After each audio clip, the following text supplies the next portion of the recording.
ఉదయకాల ప్రార్థన. అత్యున్నతమైన సింహాసనం పైన ఆసీనుడు అయ్యున్న దేవా, మీ యొక్క బలమైన ప్రేమ కలిగిన శక్తి కలిగిన నామాన్ని బట్టి మీకు స్తుతులు నాయన, స్తోత్రాలు చెల్లించుకుంటున్నాము తండ్రి. గడిచిపోయిన రాత్రి అంతను కూడా మీరు మాకు తోడయున్న విధానాన్ని బట్టి మీకు కృతజ్ఞతలు తండ్రి.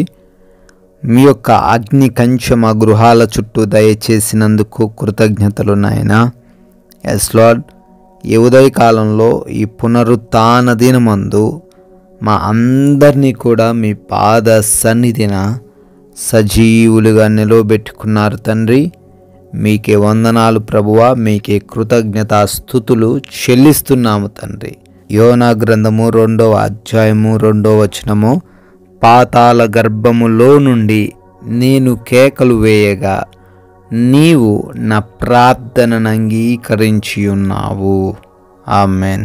అవును తండ్రి, మా మొరను వినే దేవుడవని, మా ప్రార్థనను అంగీకరించే దేవుడవని, మేము ఏ స్థితిలో ఉన్నా, ఏ పరిస్థితుల్లో ఉండి మొర్ర పెట్టుతున్నా అయ్యా, మమ్మల్ని విడువక, మా ప్రార్థనను తృణీకరించక మాకు సమాధానం ఇచ్చే దేవుడు అని చాలా సుస్పష్టముగా ఈ ఉదయకాలంలో మాట్లాడుతూ ఉన్నారు తండ్రి.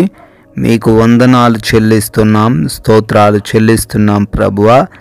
ఎస్ లార్డ్, ఈ రోజున మా ఆత్మను, మా దేహమును మీ పాద సన్నిధిని పెడుతూ ఉన్నాము. మీకు ఆయాసకరంగా, మీ నామానికి అవమానకరంగా ఈరోజు మా క్రియలు ఉండకుండా మీ నామాన్ని ఘనపరచుటకు సహాయము దయచేయండి. మా సొంత ఆలోచనలు, జ్ఞానము చేత తప్పిపోకుండా మీరే ఈరోజు మమ్మల్ని నడిపించండి. మీ యందు విశ్వాసము కలిగి మీ పైన నమ్మకంతో ఈ రోజున మేము ప్రారంభించుటకు కృప దయచేయమని కూడా ప్రార్థిస్తున్నాం ప్రభువా. అయా, బిడ్డలెవ్వరూ కూడా తండ్రి మందిరానికి వెళ్ళకుండా ఆగిపోకుండా సహాయము దయచేయండి.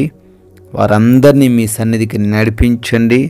వారికి మేలులు, దీవెనలు, ఆశీర్వాదములు దయచేయమని కూడా ప్రార్థిస్తున్నాము.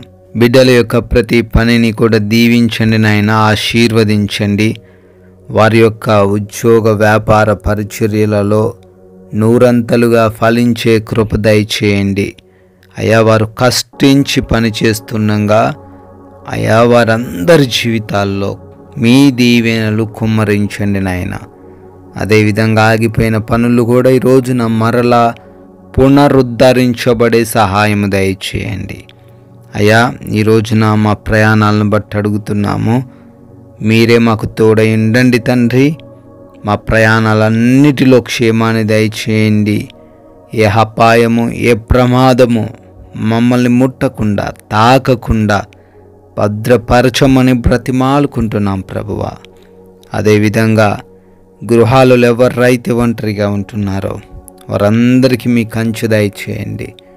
ఏ హాని వారికి జరగకుండా, ఏ దుష్టుడు వారిని ముట్టకుండా కాపాడండి ప్రభువా. హాస్పిటల్స్కి బిడ్డలు వెళ్తున్నారు, వారి చెకప్స్, వారి డెలివరీస్, వారి రిపోర్ట్స్, వారి ఆపరేషన్స్ అన్నిటిలోనూ మీరు సహాయము దయచేయండి తండ్రి. ఈ రోజున ఎవ్వరూ కూడా ఆకలితో అలమటించకుండా, అనారోగ్య సమస్యల్లో వెళ్ళిపోకుండా, అప్పుల్లో మునిగిపోకుండా ప్రతి బిడ్డను దర్శించండి.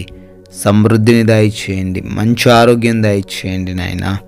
అదేవిధంగా ప్రభువా, ఈ రోజున ఎవరైతే నాయన ఎగ్జామ్స్కి, ఇంటర్వ్యూస్కి వెళ్తూ ఉన్నారో మంచి జ్ఞానం బిడ్డలకు దయచేయమని కూడా బ్రతిమాలుకుంటున్నాం ప్రభువా. నాయన, ఈ రోజున మా అందరికీ నాయన నెమ్మదికరమైన జీవితం దయచేయండి. ఎటువంటి గొడవలు, విభేదాలు ఎవ్వరితో లేకుండా కృప దయచేయండి.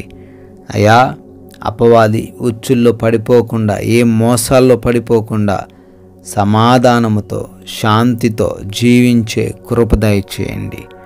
మా సమయాన్ని అపవాది దొంగలించకుండా తగిన జ్ఞానమును మా అందరికీ మీరే అనుగ్రహించమని కూడా బ్రతిమాలుకుంటున్నాం తండ్రి. అయ్యా, ఈ రోజున మీ కృపను బట్టి, మీ దయను బట్టి మరొక నూతన సంవత్సరంలోకి ప్రవేశించి బర్త్డేలు, యానివర్సరీలు సెలబ్రేట్ చేసుకుంటున్నారు. దీవించండి, ఆశీర్వదించండి. కుటుంబాలకు మీరు తోడైండండి ప్రభువా. అయ్యా, కొందరికైనా కనీసం ఒక్కరికైనా మీ మాటను ప్రకటించేవారిగా, రాజ్య సువార్తలో పాలిభాగస్తులుగా మమ్మల్ని ఈ రోజు నిలవబెట్టుకోమని జీవం కలిగిన యేసుక్రీస్తు వారి నామంలో ఈ ప్రార్థన అడుగుతున్నాం తండ్రి. ఆమేన్.